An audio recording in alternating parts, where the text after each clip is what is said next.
materi, potensi strategis Indonesia, dan potensi sumber daya alam yang dipimpin langsung oleh Ibu Yusrina. Yuk, ikuti keseruan.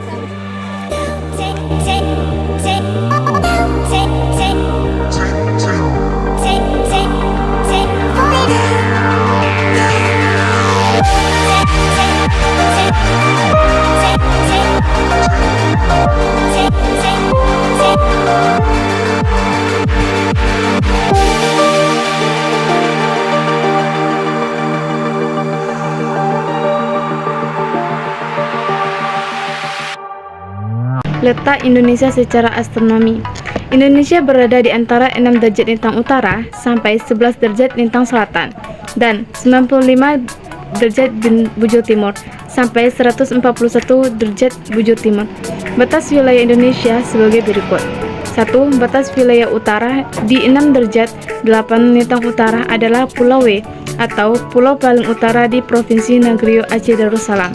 2. Batas wilayah selatan di 11 derajat 15 lintang selatan adalah Pulau Rote atau pulau paling selatan di Provinsi Nusa Tenggara Timur.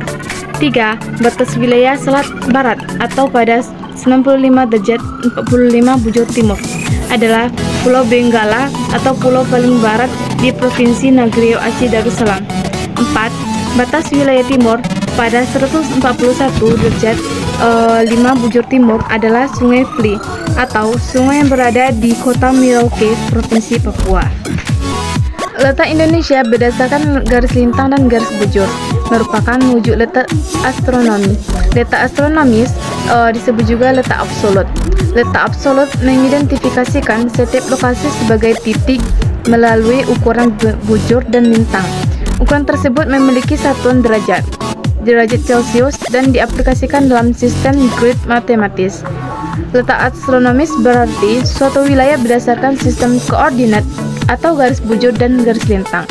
Garis bujur merupakan garis khayal yang membagi secara vertikal dan menghubungkan kutub utara dengan kutub selatan. Garis lintang membagi bumi menjadi dua bagian sama besar yaitu utara dan selatan. Garis lintang sejajar dengan garis khatulistiwa atau ekuator. Berdasarkan letak astronomi tersebut, pulau-pulau Indonesia terbagi menjadi dua sisi, yaitu bagian atas atau belahan bumi utara dan bawah atau belahan bumi belahan. Terbaginya dua sisi ini dikarenakan adanya garis khatulistiwa atau garis ekuator, zero altitude. Pulau besar yang dilintasi garis khatulistiwa adalah Sulawesi, Kalimantan, dan Sumatera. Keuntungan letak astronomis untuk Indonesia adalah Indonesia memiliki hutan hujan tropis yang luas. Keberadaan hutan tersebut bermanfaat untuk menyuplai oksigen yang dibutuhkan untuk mengurangi pemanasan global. Hutan tersebut juga merupakan habitat ideal bagi flora dan fauna. Keuntungan lain dari letak astronomi Indonesia ialah tersedianya lahan pertanian dan perkebunan yang luas. Lahan tersebut sangat penting untuk menghasilkan berbagai jenis komoditas bagi seluruh penduduk Indonesia. Letak Indonesia secara geografis. 1. Pengertian letak Indonesia secara geografis. Indonesia secara geografis terletak di antara dua benua dan dua samudra. Dua benua yang mengapit Indonesia yaitu benua Asia di sebelah utara dan benua Australia di sebelah selatan. Dua samudra yang mengapit Indonesia adalah Samudra Pasifik di sebelah timur dan Samudra Hindia di sebelah barat dan selatan. Tidak menutup kemungkinan apabila letak Indonesia dapat berubah di masa depan, karena hal ini bergantung pada aktivitas tektonis. Pengaruh letak geografis Indonesia di persimpangan lalu lintas dunia. Letak Indonesia berada di antara dua benua dan dua samudra, berpengaruh pada posisi strategis lalu lintas di dunia.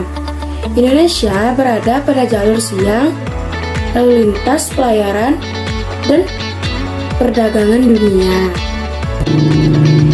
Posisi ekonomi yang strategis tersebut dapat mendorong Indonesia sebagai para maritim dunia. Terdapat dua aspek penting dalam pembangunan poros maritim dunia. Yang pertama, aspek komponen tata kelola yang baik untuk menentukan pengembangan aspek kemaritiman dan ekonomi kedaulatan dalam mewujudkan proses maritim dunia. Yang kedua, aspek Aspek kemaritiman dan ekonomi kedaulatan dijadikan sebagai aspek keunggulan dan andalan-andalan dalam mencapai proses maritim dunia. Keuntungan letak Indonesia secara geografis. Letak geografis Indonesia memberikan banyak keuntungan, mulai dari sisi ekonomi, kekayaan alam, hingga keberagaman budaya. Di antaranya yaitu yang pertama, berada di lintas perdagangan internasional. Indonesia terletak di jalur pelayaran dan perdagangan negara-negara di dunia. Dilihat dari letak Indonesia yang berada di antara dua samudra dan dua benua yang menjadi tempat lalu lintas perdagangan internasional. Yang kedua yaitu Indonesia menjadi negara agraris. Indonesia dilalui dua angin muson yang dipengaruhi oleh penguapan Samudra Pasifik dan Samudra Hindia. Yang ketiga yaitu ketersediaan tanah yang subur. Posisi Indonesia pada angin cincin api Pasifik juga mendukung banyaknya material yang dikeluarkan dari aktivitas vulkanik sehingga menyebabkan tanah menjadi subur. Kesuburan tanah yang tinggi ini sangat mendukung kegiatan pertanian di Indonesia. Yang keempat yaitu keberagaman budaya yang tinggi. Posisi lalu lintas internasional mengakibatkan banyaknya kapal-kapal negara luar singgah di Indonesia. Ini mengakibatkan terjadinya proses akulturasi budaya dari suku bangsa, sehingga memengaruhi keberagaman budaya di Indonesia. Kondisi tersebut memberikan keuntungan dalam segi sosial. Tentang letak Indonesia secara geografis. 1. Pengertian geografis. Pengertian letak geografis ialah letak suatu wilayah yang didasarkan oleh struktur batuan dalam bumi serta fenomena geologi di wilayah tersebut. Letak geologis juga berkaitan dengan posisi wilayah terhadap lempeng tektonik. Berdasarkan letaknya secara geologis, Indonesia dilalui oleh dua pegunungan muda. Ini pegunungan Sirkummediterania di bagian barat dan pegunungan Sirkumpasifik di bagian tengah. Pengaruh letak secara geografis. Menurut teori lempeng tektonik atau continental drift yang dikemukakan oleh Alfred Wegener, seorang pakar meteorologi, geofisika, patologi kerak bumi, terdiri atas lempeng-lempeng yang mengapung di atas permukaan air. Di Indonesia terdapat beberapa fenomena alam yang menunjukkan adanya patahan di permukaan lempeng bumi. Patahan lempeng merupakan fenomena gerakan lapisan bumi yang memanjang dari kabupaten pada lereng hingga Jatinagor sejauh kurang lebih 29 km. Tabungan topografi yang bervariasi. Topografi dapat terbentuk dari tenaga dalam bumi, endongan dan tenaga luar bumi. Sebagian tenaga endongan dipengaruhi oleh luar bumi, sebagian tenaga endongan dipengaruhi oleh kondisi geologis, dan tenaga eksogen dipengaruhi tenaga matahari, air dan angin. Sedangkan akibat dari kedua tenaga tersebut, Indonesia memiliki topografi yang beragam di antara daratan rendah dan tinggi gunung serta pegunungan. Perbedaan ketinggian di wilayah daratan rendah adalah tidak terlalu berbeda dari suatu tempat dengan tempat lain. Daratan rendah sering disebut dengan daratan aluvial. Daratan rendah tersebut berhasil sedimentasi pendapatan material yang dibawa oleh sungai Semarang.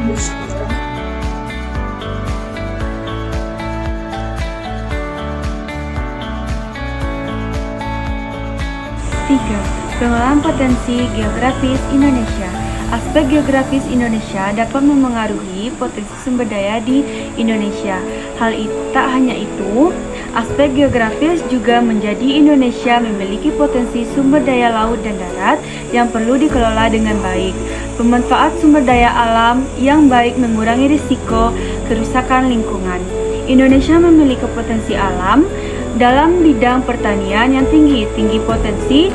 Hal itu terjadi karena wilayah daratan Indonesia yang banyak dilalui oleh pegunungan. Potensi sumber daya pertanian tersebut dapat menjadi sumber daya alam pertanian yang besar, sehingga Indonesia juga disebut sebagai negara agraris.